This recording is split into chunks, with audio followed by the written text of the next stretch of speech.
Everyone knows that the quarterback position is the most important in all of football, especially come playoff time. All of the great teams throughout the NFL's history were led by a great quarterback, and most of them cemented their legacies in the postseason. And in honor of the NFL postseason starting this weekend with Super Wildcard Weekend, I'm going to be talking about the greatest quarterback performances in NFL playoff history. Now, this list is based off of the single game playoff passing yards in game leaders, and this will not include any performances that took place in the Super Bowl, as I'll be releasing a separate video about Super Bowl specific performances closer to the date of Super Bowl 57. And if you enjoy weekly NFL content like this, be sure to leave a like, comment, and subscribe. And without further ado, let's get right on into the video. Bernie Kosar was a slightly above average quarterback in his day for the Browns in the 80s, as he was able to actually make it to one Pro Bowl in his career and actually won a ring as a backup to Troy Aikman in the 1993 season. But if Kosar were to be remembered for anything in his career, it would be for the monster stat line he put up in the 1986 divisional round on January 3rd, 1987, where he had 489 yards, 1 touchdown, and 2 interceptions.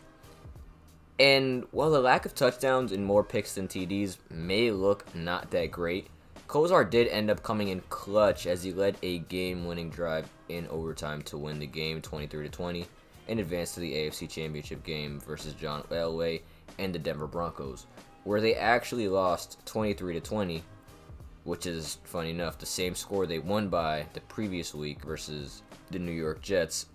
And while Kosar may not be an all-time great quarterback or anything like that, he definitely had himself a day here and came in clutch with one of the greatest performances in quarterback history in the playoffs. Peyton Manning is one of the 5 greatest quarterbacks to ever play the game of football, and might be the greatest mind to ever play the position. And he certainly proved his greatness in the postseason, as on January 9, 2005, he threw for 458 yards, 4 touchdowns, and only 1 single interception, with a QBR of 145.7, which is by far the highest on this list, against his future team, the Denver Broncos, in the wild card round. And Manning would go on to lose an ugly game 3-20 versus the Patriots the next week. But the game was a slugfest, and when your run game produces only 39 yards on 14 carries, it's hard to win that type of game. And while I'm sure Manning himself probably feels the same way, everyone knows as an all-time great, you're expected to win no matter what. And he still had a great playoff run and produced one of the best playoff games in NFL history. And obviously retired with 2 rings, so I'm sure Peyton Manning wishes he could have won more, but you can definitely not say that he didn't achieve anything in the playoffs. On January 7, 2012, the New Orleans Saints and Drew Brees took on Matthew Stafford and the Detroit Lions in the NFC wildcard round in an underrated duel through the air, as Stafford had 380 yards and 3 touchdowns with 2 picks, but Brees was able to get the best of him as he had an incredible 466 yards, 3 touchdowns, and no interceptions, with a QBR of 134.4, which is the second highest on this list. And even though the Saints won by 17 points, it was actually a pretty close game until late in the fourth. And unlike the rest of the games on this list, Brees followed it up with another game just as great, as the following week, on January 14, 2012, Brees had 462 yards, 4 touchdowns, and 2 interceptions versus an elite Niners defense who ended up losing to the New York Giants, the eventual champions, in the NFC Championship game. But there is absolutely no doubt that Brees cemented himself as an all-time great playoff performer, as 928 yards and 7 touchdowns in 2 games is something we might never see again in the playoffs. As even in the regular season, that's a Herculean type effort, 2 games in a row, and I mean, to do that in the playoffs back-to-back weeks is just insane. And Obviously, all-time great players do things like that, and that's why they're all-time great. And obviously, Drew Brees, with these 2 games, proved that he's one of the greatest quarterbacks of all time. The story of Andrew Luck's NFL career is a sad one, as his early retirement was so unexpected, as it seemed like he could play at a Pro Bowl level for years to come. And in 2013, Andrew Luck was having his best year yet, coming off of a good but not great rookie year. People expected him to look like the generational talent first pick that he was coming out of college, and he did not disappoint, having a Pro Bowl season, throwing 23 touchdowns and 9 interceptions, and he played better than his numbers showed, which is obviously promising to his progress at the point. But Luck continued his success, as the Colts won the AFC South and had a home game versus the 11-5 Chiefs, who had one of the best defenses in the NFL, and the 6th best scoring offense in the NFL. And all seemed to be going the Chiefs' way, as they were up 38-10 in the 3rd quarter.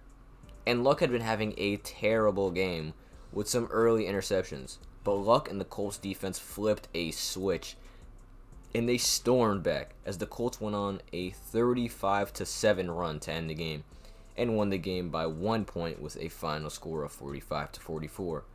Luck finished the game with 443 yards, 4 touchdowns, and 3 interceptions. And obviously 3 interceptions is not that great to have in a game. It's bad, honestly. But when you throw 4 touchdowns and those interceptions came early in the game, it is not as bad as it looks. And Luck definitely went off this game. I mean, after the 38-10 start, they went crazy and they came back, and I believe it's the #1 or that biggest comeback in NFL history as well. So, miss Andrew Luck, man, and the Colts definitely wish they had him still. Big Ben is one of the greatest quarterbacks to play in the modern era. And other than Brady, he won the Super Bowl more than anybody in his era when he played, and had many deep playoff runs in his 17-year career.